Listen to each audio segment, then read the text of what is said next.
There is a fundamental problem with subscription model games. And really, I guess it's a problem I have in general with subscription models as a whole. Not in every case, because sometimes subscriptions have to exist. There's recurring things that we all pay for, like your internet, for example. There's never going to be a time where you can just buy the internet and then have it and not have to pay a subscription for service because you don't own the infrastructure that provides that service to you. So you have to partner with someone who does own it and then rent the service. And maybe if there's any lesson there to be learned, it's that being sort of self-sufficient in the sense that maybe you don't need a persistent internet connection to enjoy your life could be something to take to heart, because what happens if the internet goes down? Do you have an alternative? Well, the internet probably won't go down. But maybe a simple example of something kind of like what I'm talking about would be if you've always relied on streaming services for your movies and television shows, and then the streaming service that you have been subscribed to, you can't afford it anymore, or maybe they take your favorite show out of their collection and you can't watch it anymore. There's plenty of examples of where a subscription service can create a certain vulnerability because you're at the mercy of whatever entity provides that subscription. You're at the mercy of circumstances because maybe you can afford easily to pay for something now, but maybe one day you won't. Do you want to have to give up something that you don't want to give up because you're reliant on having a subscription that's mandatory to enjoy the product? People see an example of being very reliant on a subscription service in China right now, as the Blizzard company is not able to provide service in China for the World of Warcraft game, and that's quite disappointing to a lot of people who like that game and are now not able to play it. Whereas if you had a computer, an old school computer, and you just put the discs in and you installed it, and you know you just had the software on your PC, you wouldn't have that problem, right?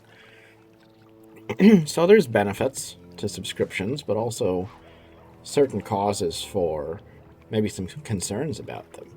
And I've thought a lot about subscriptions specifically for games because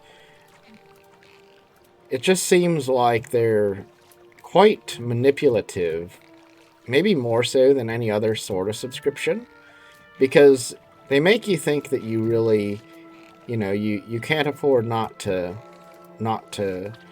have them, and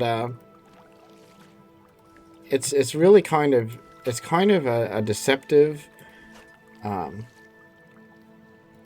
it's a deceptive representation of value. Because let's say that you're playing a game and you pay $10 a month for a sub.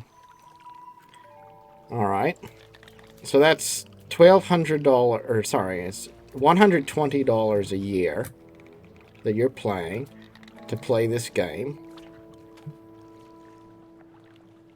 If you've sunk $120 into the game over the course of a year, my bet would be you're not planning to quit after a year. You're hoping that you'll probably be around for more than just a year. So let's say that you play the game for at least 2 or 3 years. We'll say 3 years. So now you're talking $360. $360 that you've spent you've paid to play this game. It's kind of ridiculous, really, because if you were to compare the experience you got in that game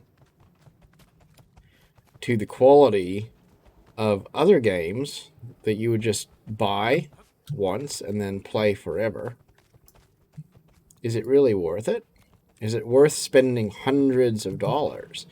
And if you pay a sub, there's a good chance you might buy extra things out of a cash shop or something like that on top of it. So it's not at all uncommon for people to spend hundreds, even thousands of dollars on subscription games, which aren't better by a long shot than other games that don't have subs. It's just once you kind of get into it, you start to feel like, well, I don't want to stop playing.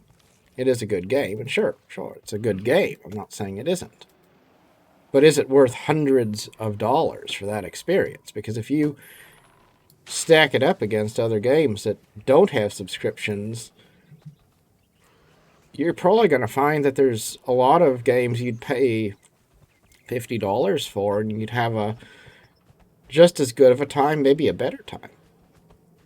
In my day, and there's also something nice about knowing you're not paying anything for something, because then you don't feel an obligation to continue to pay or an obligation to play all the time. You just go to it when you want to, and you never feel that sense of obligation.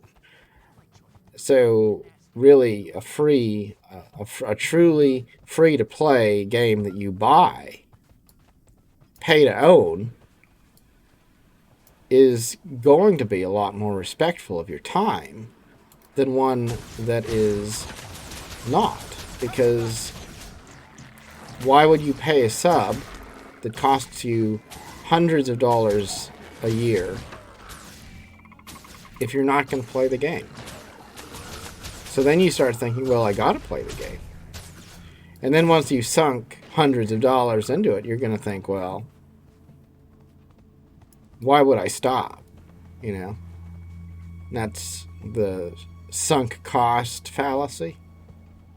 In any case, there's just so many things that are kind of questionable about the idea of game subscriptions when you compare them to all the other amazing options that exist on the market.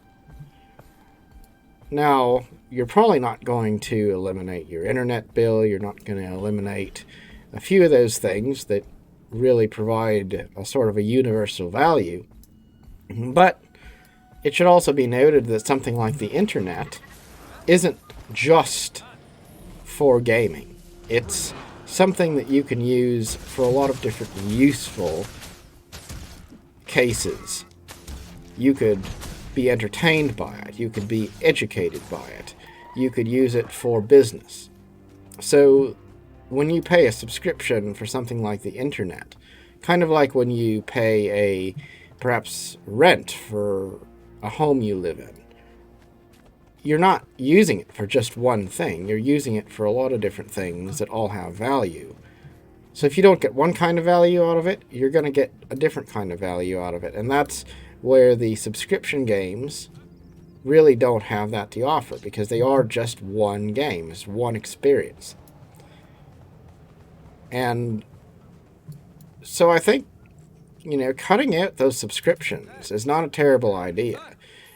Maybe just give it a try and see, Do you enjoy that title so much that if you just gave it up for a while, try other things, and then see if you miss it? Would you really miss it? Or would you realize after you didn't go to it for a little while, that it actually is kind of nice not having it around, because it gives you time to focus on other things. You know, I have a lot of Steam games in my library that I just haven't gotten around to. I have all sorts of games that I don't pay a subscription for and I would like to get around to playing at some point.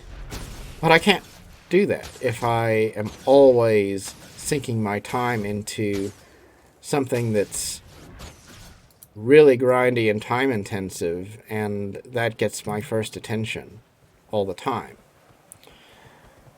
So that's something I've thought about, and I've also been thinking, you know, for making videos on a channel, possibly a game like the one I'm playing now, Guild Wars 2, could be just as good of a game, maybe a better one, than Albion Online, for the purpose of sort of a personality and lifestyle channel with a focus on gaming.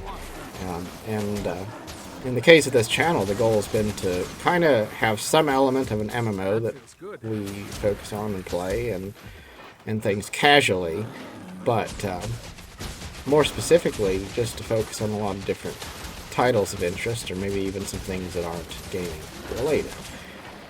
In any case, it's hard to really rationalize paying $10 or $15 a month for a game when you have so many things that don't have subscriptions that you don't have time to even get to. And sometimes when you let something go, it really makes things a lot easier, because when you let something go, it leaves space. And then you can contemplate what you want to do with that space that's left over, that's opened up by whatever it is you've kind of closed the door on for a while. And quitting something doesn't mean quitting forever, necessarily. But quite often when you walk away from something and then you actually look back on it in an objective way, you realize you're not really missing anything. And so I would challenge anybody who's paying subscriptions for anything, but especially gaming, to think about it honestly and look at the cost over the course of a year or two, and then say, is this really worth it? You know, would I want to pay $200 or $300 up front if I was going to pay a lump sum for this subscription over the course of, 2 years or something? Or would that seem ridiculous? Like, I don't want to pay $200 to play this game for a couple of years. And if the answer is yes, that's ridiculous, then maybe just be honest about it and say, okay, I'm gonna give that up.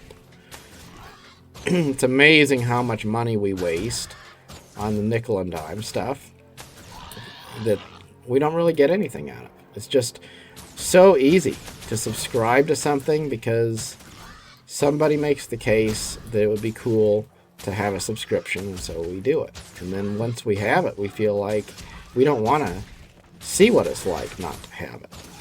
And that's the trap. That's what marketing's goal is, to make sure you never actually pull the curtain back and see what it's like on the other side.